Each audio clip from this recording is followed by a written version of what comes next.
Hey everyone, and welcome back for another deep dive with us. Today we're going to be tackling a topic that we've had a lot of requests for, and that's the On-Reserve Income Assistance Program, or ORIA as it's commonly known. We've gotten a lot of questions about this program, and we're really excited to dig into it today and hopefully answer all your questions. Yeah, it's a really important program that impacts a lot of people, so Okay. it's definitely good to clarify exactly how it works. Yeah, exactly so. Maybe just to get us started, can you just give us a quick overview of what ORIA is, Yeah, who it's meant to help, and the overall goal of the program? sure. So the On-Reserve Income Assistance Program is a federal program that provides financial assistance to eligible First Nations individuals and families who are living on reserve.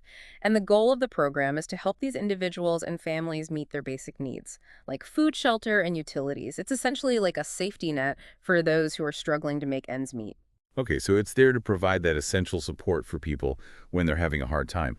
I'm guessing, though, it's not as simple as showing up and asking for money. There must be some eligibility requirements that people need to meet. You're right. There are specific eligibility criteria that need to be met, and these can vary slightly depending on your province or territory, but generally speaking, you need to be ordinarily resident on reserve, meaning that's your primary place of residence.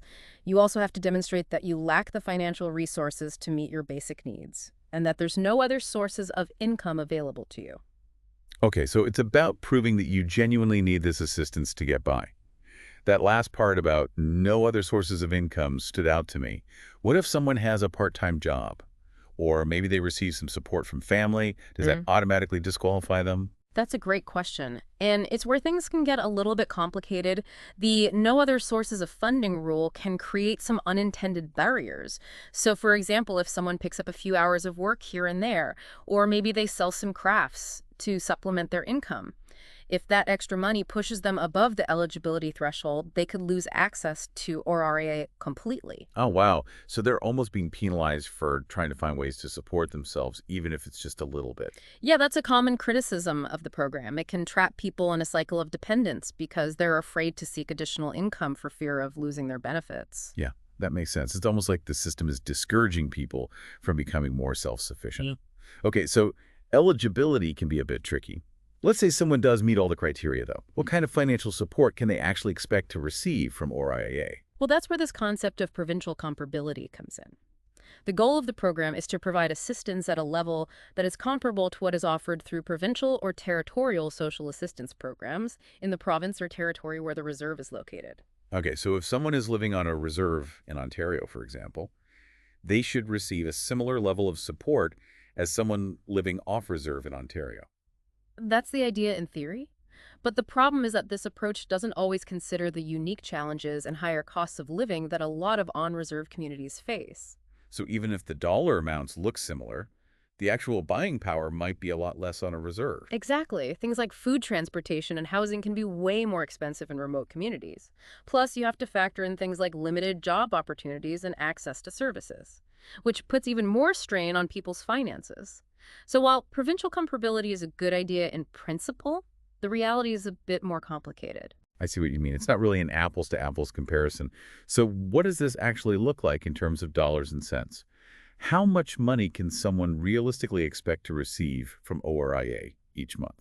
Well, the exact amount varies based on your individual circumstances, like family size and the rates that are set by your province or territory. It's definitely not a one-size-fits-all situation. But to give you a general idea, let's say we're looking at a single adult living in Manitoba. Based on the current rates, they might receive somewhere between $500 and $700 per month for their basic needs. Wow. So that's not a whole lot of money to cover all of your essential expenses. Yeah. And I can only imagine that for families, especially larger families, those costs can really add up. Absolutely. And that's why we often hear from people receiving ORI that the amount they receive just isn't enough to make ends meet, especially with the rising cost of living these days. Yeah, it makes sense. It sounds like it could be a constant struggle just to get by, even with the assistance from ORIA. Unfortunately, that is the reality for a lot of people. And that's why it's so important for everyone to have a better understanding of the program, its limitations, and the changes that Indigenous communities are calling for. Absolutely. We're definitely going to be talking about those calls for change in a bit. But before we do, I want to touch on something you mentioned earlier about the potential barriers to accessing ORIA, Mhm. even for those who meet the eligibility requirements. Can you elaborate a bit more on what some of those barriers might be? Sure. So we already talked about how the no other sources of funding rule can discourage people from trying to find extra income. But there are also some other logistical and systemic barriers. For example, just accessing the program itself can be challenging for people in remote communities. There may not be a local office, transportation can be difficult, and the application process can be pretty complex. So even if you are eligible, it can still be a real struggle to actually get the support you need. Exactly. And then there's also the issue of stigma and shame that's unfortunately often associated with receiving social assistance. And that can prevent a lot of people from reaching out for help, even when they really need it. Yeah, that's understandable. It's like they're being forced to choose between their pride and meeting their basic needs. It's definitely a difficult situation to be in.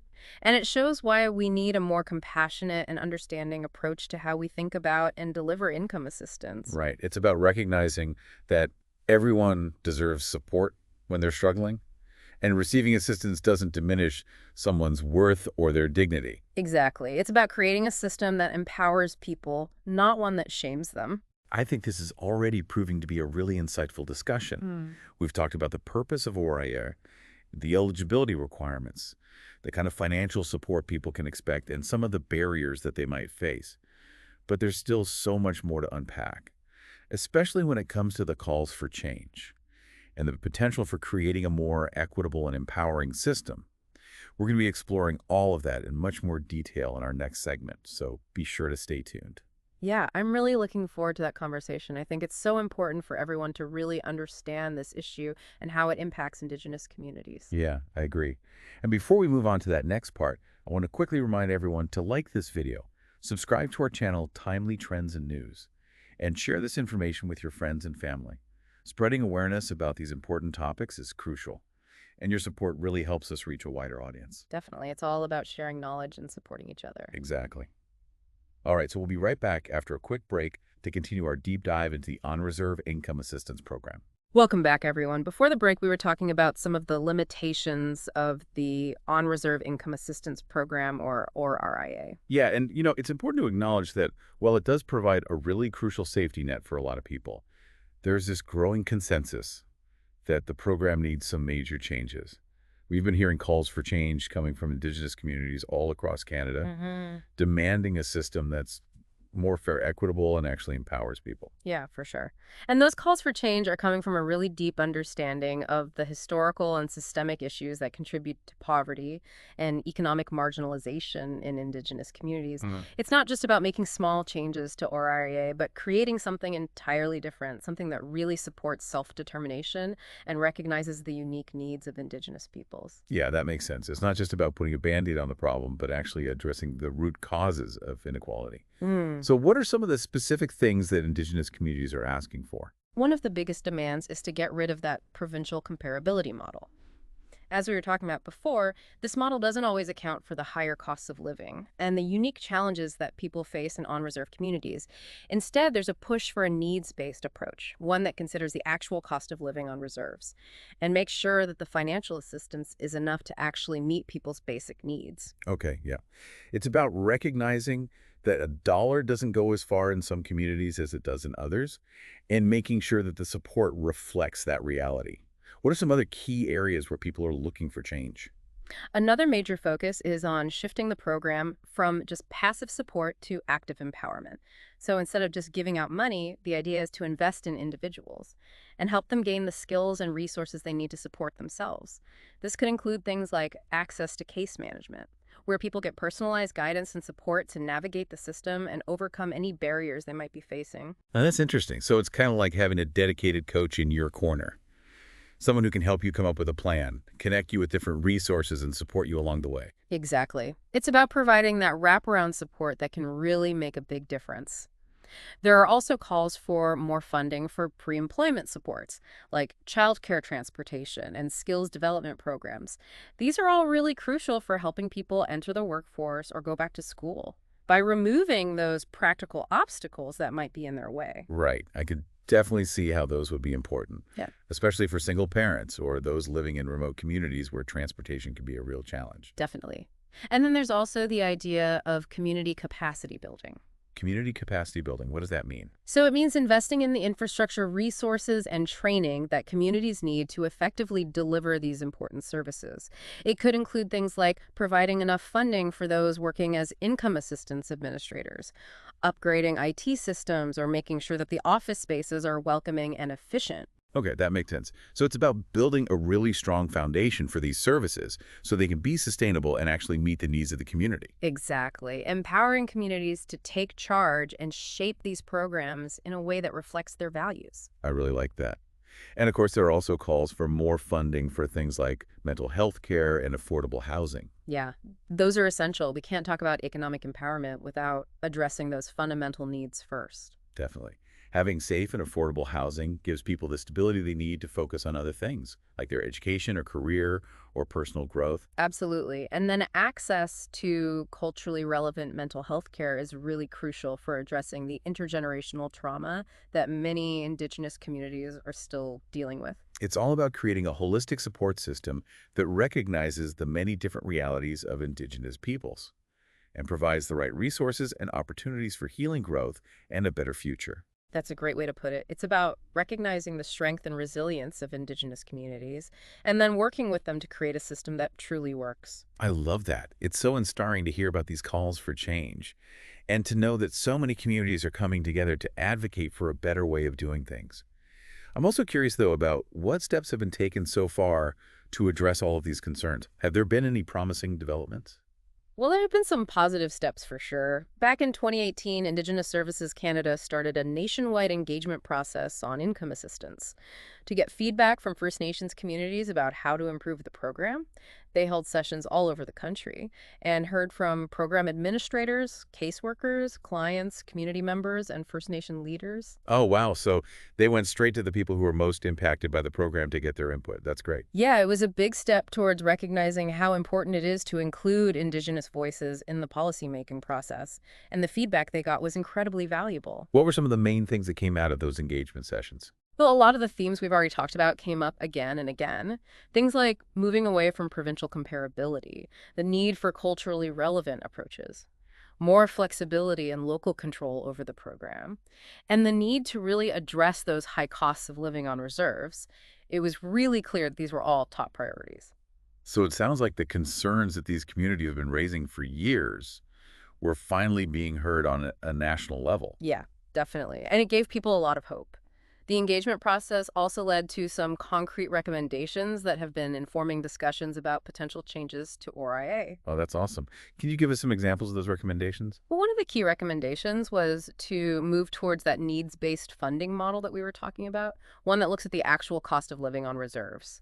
So this would involve coming up with a formula that considers things like food prices, transportation costs, housing expenses, and other essentials. So instead of having that one-size-fits-all approach, it's about making sure that the support is actually tailored to each community's unique needs and circumstances. Exactly. It's about recognizing that each community is different and empowering them to create solutions that work for them. Another big recommendation was to make case management and pre-employment supports more accessible.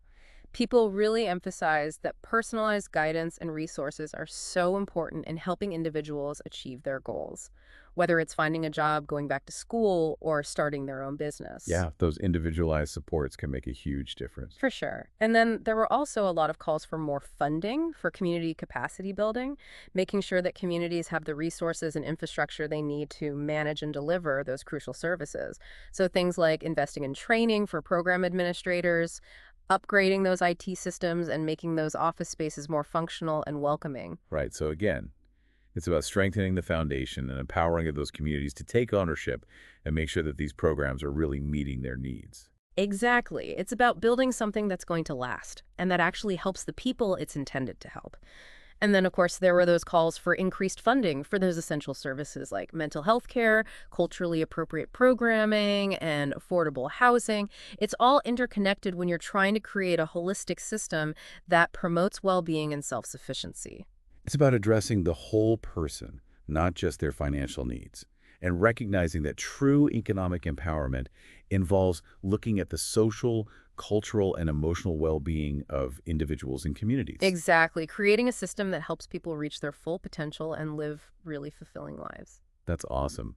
I think this has been a really, really informative discussion. We've learned so much about the origins of ORIA, the challenges it's facing, those calls for change, and the really promising steps that are being taken to create a more just and equitable system. Yeah, I agree. It's a really complex issue, but it's one that deserves all of our attention. Absolutely. And we're going to continue this conversation after a quick break. In our final segment, we're going to be exploring the connection between income assistance and economic development and looking at how Indigenous communities are really taking the lead in creating innovative and sustainable solutions. I can't wait. There are some amazing stories out there, and I think it's important to really highlight all of the incredible work that's being done to empower Indigenous communities and create real economic prosperity. I completely agree. We'll be right back. And we are back for the third and final part of our deep dives into the On-Reserve Income Assistance Program. I feel like we've really gotten into the nitty-gritty of how ORII works, the challenges it faces, and the changes that a lot of people are hoping for. But I'm thinking we need to zoom out a little bit and look at the bigger picture here. Yeah, I think that's a good idea. It's really important to see how ORIF fits into this larger discussion about Indigenous economic development. Exactly. Because ultimately, the goal isn't just to provide financial assistance. It's to empower Indigenous communities to thrive economically. So how do we actually bridge that gap between income assistance and economic development? Yeah. How do we move away from this system of dependence to one that fosters self-sufficiency and prosperity? You know, it's interesting. We often treat income assistance as this separate issue, like it's just a social welfare problem, while economic development is something totally different. But the reality is they're actually really connected. Okay, I can kind of see that, but help me understand that connection a little bit better. But think about it. When you have a large portion of a community relying on income assistance, it can actually slow down economic growth because there are fewer people participating in the workforce and less money circulating in the local economy. So it's like this vicious cycle. Poverty kind of creates more poverty. Exactly. And it's important to remember that this isn't about individual failings. It's about these systemic barriers that have been in place for generations, limiting opportunities and making it incredibly hard for communities to break free from that cycle. Right. It's those historical injustices and ongoing inequalities that we've been talking about.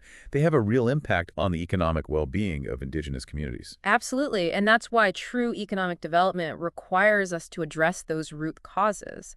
It's not just about creating jobs, it's about creating opportunities, breaking down barriers, and fostering self-determination. So it's about letting communities decide their own economic futures. Exactly. And that means investing in things like education infrastructure, business development, and access to capital. Creating an environment where Indigenous businesses can flourish and communities can build sustainable economies that reflect their own values and goals. I love that. So in that vision of economic empowerment, where does ORIA fit in? Well, if we rethink RIA and we move away from this idea of just giving out money, and instead we make it more proactive and focus on investing in individuals and communities, it could actually become a driving force for economic development. So you're saying that instead of just being a Band-Aid solution, RIA could help people become self-sufficient. Yeah, exactly. Imagine a program that not only provides that financial assistance, but also connects people with things like job training programs, support for entrepreneurs, resources to help them start their own businesses. That would be amazing. Shifting the focus from just surviving to actually thriving. Right. And the really cool thing is that this isn't just some far-fetched idea. A lot of Indigenous communities are already doing amazing things when it comes to creating sustainable economic development. Oh, really? Tell me about some of those. Well, one big area is Indigenous tourism. Communities are sharing their cultures, traditions, and the beauty of their lands to create jobs and generate revenue. Yeah, I've heard of some really incredible Indigenous-led tourism experiences. It's such a great way to celebrate those cultures and create economic opportunities at the same time. Exactly. It's a win-win. And there's also this resurgence of traditional economic activities, like fishing, hunting, trapping, and gathering. Those practices not only provide sustenance, but they also create economic opportunities and foster this really deep connection to the land. Right. Honoring traditional knowledge and contributing to the modern economy. It's really beautiful to see. And then we're also seeing so many Indigenous-owned businesses popping up in all kinds of different sectors, from tech and renewable energy to arts and crafts and food production. That's so fantastic. It's inspiring to see communities taking control of their economic futures and creating something really special. Yeah, it's awesome.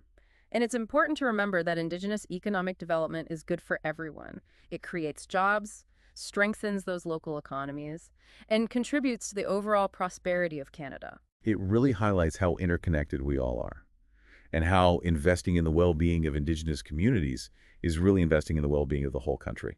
I love that. Building a more just and equitable society where everyone has the chance to thrive. I think this deep dive has been such a valuable learning experience. We've covered so much, from the history of ORIA and the challenges it's facing, to all of these amazing things that communities are doing to create a better future. I agree. It's such an important conversation to be having. Before we go, I want to leave our listeners with one final thought. Indigenous communities have been fighting for change for a long time, calling for a system that empowers them and honors their inherent rights. It's time for all of us to really listen to learn, and to stand with them in solidarity. Let's all work together to create a future where Indigenous communities not only survive, but truly thrive. I couldn't have said it better myself. Thank you so much for joining us today for this deep dive into the On-Reserve Income Assistance Program. And a huge thank you to you for sharing all of your expertise with us. It was my pleasure. And to all of our listeners out there, don't forget to like this video, subscribe to Timely Trends and News for more deep dives into important topics, and share this information with your friends and family. Let's keep this conversation going. Until next time, everyone, keep learning, keep advocating for positive change, and we'll see you soon.